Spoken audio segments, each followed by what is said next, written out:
to the path level of service report. The data that's used in the report for the QCMR LOS looks at the following data elements: client ID, household ID, name, date of birth, admission date, disabling condition, mental health problem, substance abuse, currently enrolled in PATH, reason not enrolled in PATH, PATH status date, referral from hospital, PATH enrollment status, Medicaid, health insurance type at admission, or HMIS enrolled date, Medicaid, discharge date, destination, which is captured at discharge, and consumer transferred to another program within your agency, which is also captured at discharge. In addition, under services, the report looks at the following data from context logs entries, progress notes, and group notes. It starts with taking a look at the contact date, the face-to-face, location, service type, and duration. Under service referrals, also known as linkages, the report looks at the following data: referral date, purpose need, PATH referral status, disposition. The definition of PATH enrolled and PATH eligible. So the QCMR reports are designed to look at PATH enrolled clients as a result. Almost all of the questions are limited to clients who are PATH eligible and PATH enrolled as defined. A client is considered PATH eligible if the disabling condition was answered yes and mental health status was answered yes. A client is considered PATH enrolled in PATH in the following if the following is true. Client became enrolled in PATH is yes. Date of PATH status determination is on or before the end of the reporting period. Disabling condition is yes, and mental health status is yes.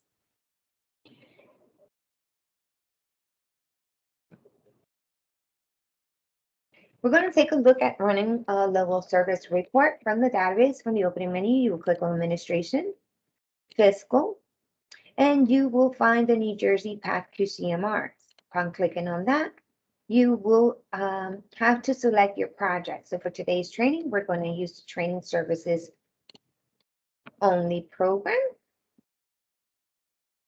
And you are going to state the quarter you're running the report for.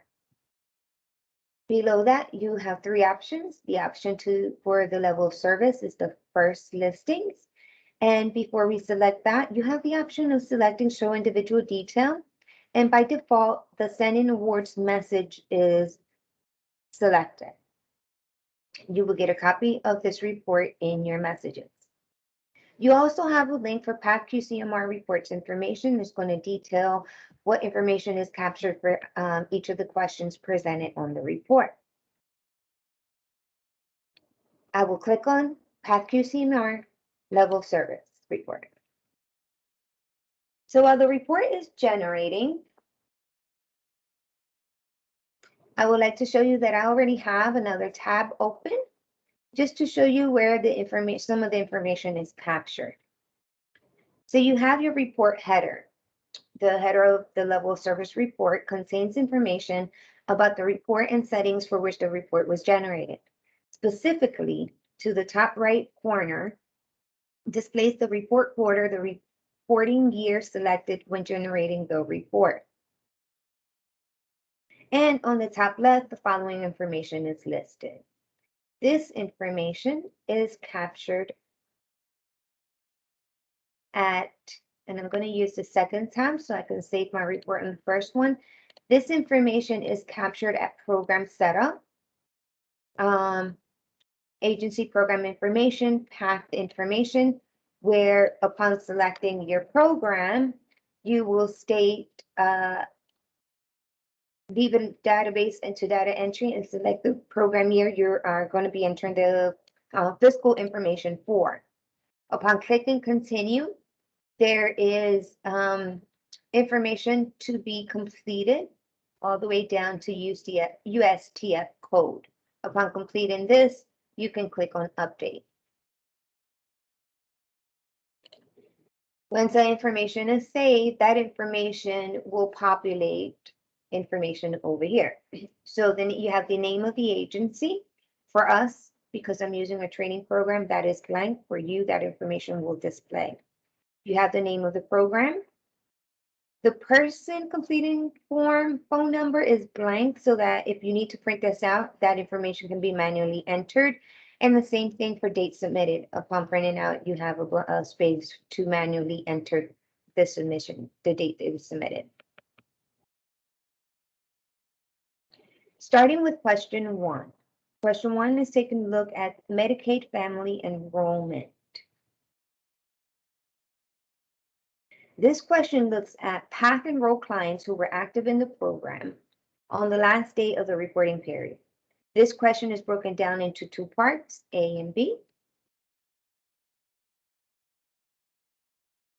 Each part is prefaced by asking, of the ending caseload, how many individuals are. A is counts the total number of path enrolled clients active at the end of the reporting period, where Medicaid was answered yes under health insurance types at admission or at update in the on the face sheet, or who have a certified entitlement record in effect for Medicaid during the reporting quarter. 1B is taking a look at Medicaid family care non-enrolled. So it counts the total number of path enrolled clients active at the end of the reporting period where Medicaid was answered no or is blank under the health insurance types at admission and was not updated in the HMIS info section or in the certified entitlements records during the reporting period. The sum of 1A and 1B should equal to the ending caseload, which is that information is reported on the other report, the client movement report. Question 2 takes a look at the total number of unduplicated homeless individuals outreached in this quarter. This question counts all clients in a path outreach project with an initial outreach contact date that falls within the reporting period.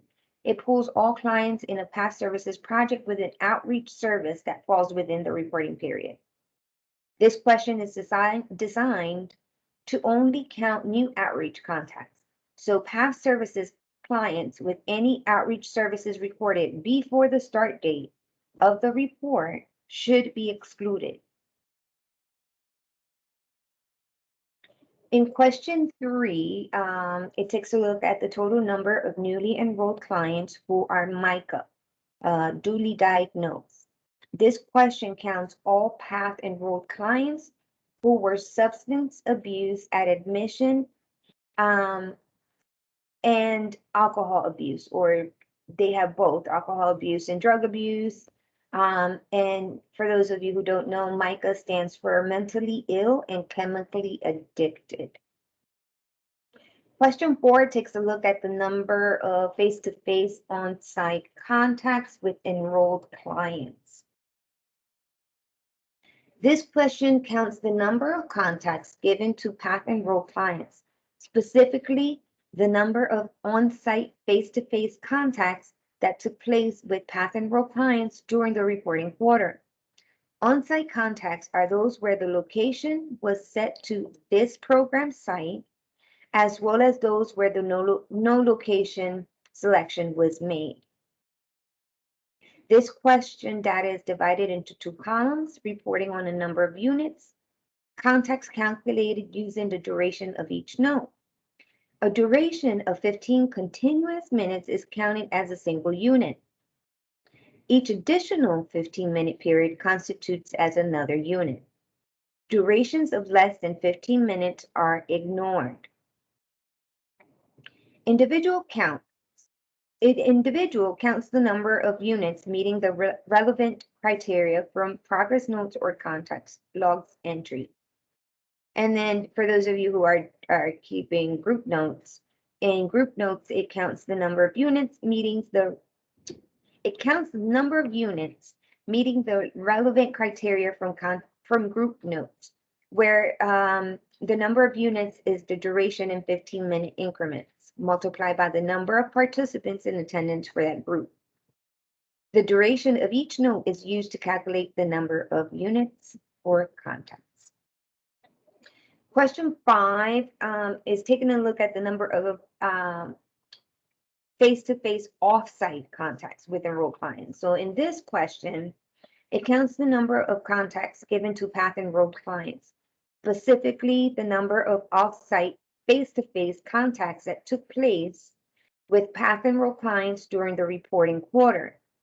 Off-site contacts are those where the location was not blank and was set to anything other than this program site.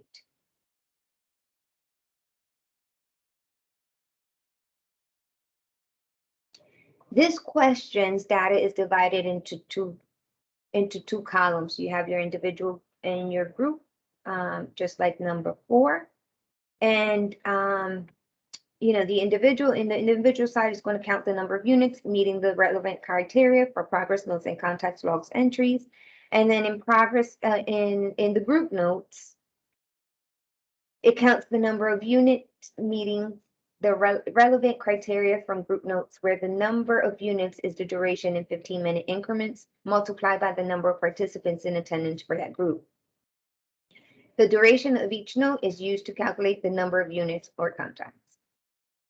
And question 6 is taking a look at the number of non-face-to-face contacts with enrolled clients. This question counts telehealth contacts. For individual contacts, it counts any non-face-to-face contacts. And then for group contacts, they must be marked with the location of telehealth. So on this side, it must be marked as telehealth to be counted on the group side. And then question 7 takes a look at the number of units of service. This question simply adds up the number of units reporting questions 4, 5, and 6. As with those questions, there is one column for individuals and one column for group contacts. Question 8 takes a look at the number of the aggregate number of telephone minutes with or on behalf of enrolled clients. This question provides an aggregate number of minutes by counting the duration of any phone call contact recorded in the contacts logs entry or progress notes for path enrolled clients during the reporting period.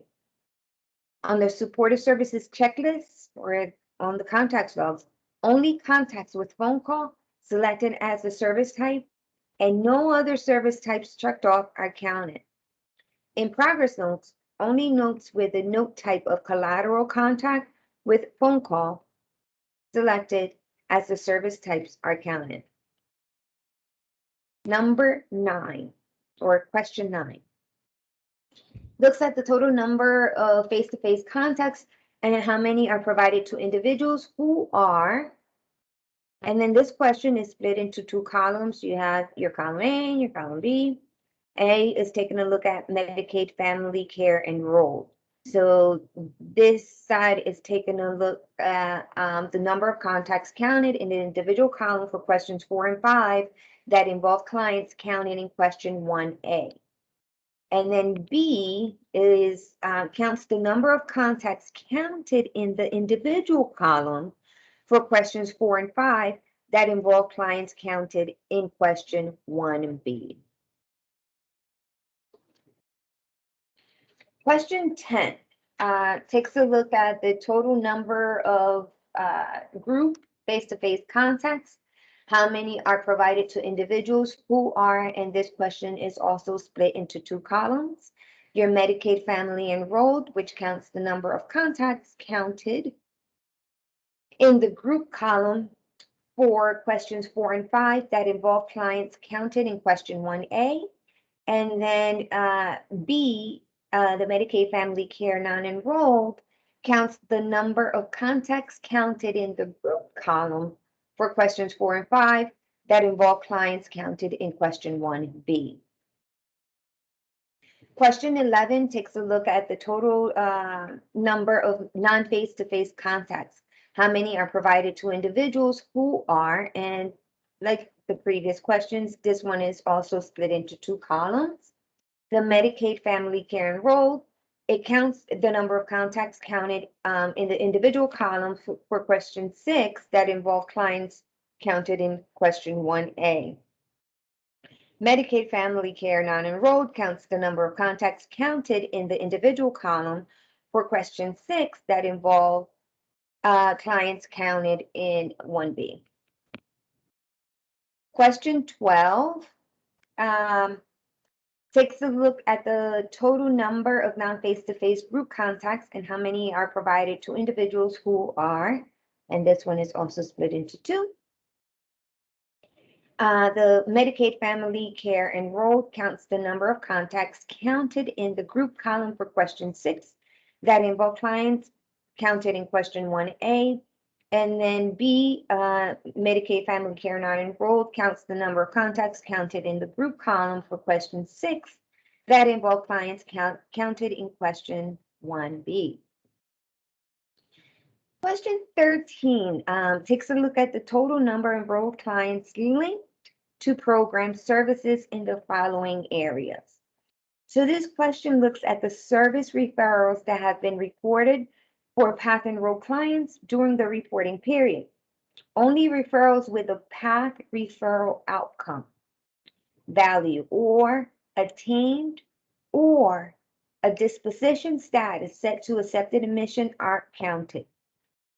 Additionally, only the first referral of each type provided in the reporting year, going back to the first contract reporting quarter, as entered under PATH information, is counted. For example, if a grant starts in July and a client received financial assistance in August, and the following January, only the first financial in August, and then the following January, only the first financial assistance received during that fiscal year in August will be counted. This question is broken down into 7 sections, each representing different types of service referrals. Financial service referrals with a purpose need selection of PATH referral for income assistance or benefits entitlements will be captured in 13A. Long-term housing, so service referrals with a purpose need selection of PATH referral for permanent housing will be captured in B. Temporary housing service referrals with a purpose need selection of PATH referral for temporary housing will be captured in C. Drug alcohol program. So under service referrals with a purpose need selection of PATH referral for substance use treatment will be captured in D. Medical dental. So service referrals with a purpose need selection of PATH referral for primary health dental care would be captured in E. Mental health, so the service referral with a purpose need selection of PATH referral for community mental health will be captured in F. And in G, habilitation and rehabilitation services. So under service referrals with a purpose need selection of PATH referral for job training, PATH referral for employment assistance, employment training, PATH referral for educational services, or habilitation rehabilitation services will all be captured in G. Question 14 takes a look at the number of enrolled clients for whom funds are expended for housing services during this quarter. So it's going to count the number of PATH enrolled clients in the project for whom project funds were expended for housing services during the contract quarter. Housing services include contacts reported on the supported services checklist or the contacts logs where one of the following service types has been selected.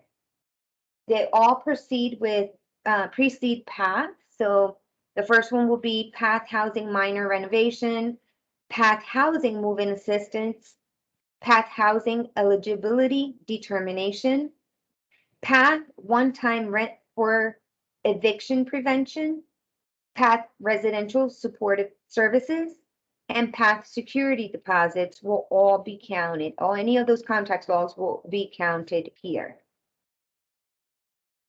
And then question 15 takes a look at the number of enrolled clients receiving supportive supervisory services this quarter in a residential setting.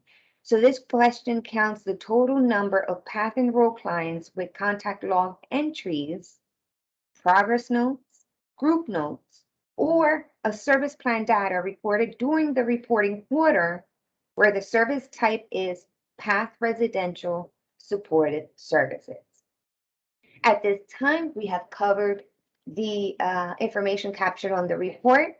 When running this report, I did decide to include the individual detail. The individual detail appears at the bottom of the report, and each question appears separated in each column, and it'll tell you if the consumer was counted for that question or not. So, for example, we can see that here this consumer's name is Back Together. His date of birth was in 1970. His admission was January 9th of this year. This consumer is still active in the program. They do have a disabling condition. They do have a mental health status. They are PATH eligible and PATH enrolled. The PATH status was determined on the same day of the admission date, and this consumer is counted in question 1A, but not question 1B, meaning this consumer is captured here, but not part of 1B's count. And you can continue to analyze the report. I will also like to point out that under SAMHSA.gov, if you, in the search, if you enter the word PATH and click on search, you will find additional information regarding PATH, and they are all dated, so we always like to recommend that you try to take a look at the latest information for that specific topic. We would like to wish you all much luck and success in your reporting submissions. And as always, please contact the HMIS team for any issues, questions, or concerns, and or the HMIS help desk. Thank you for joining the training.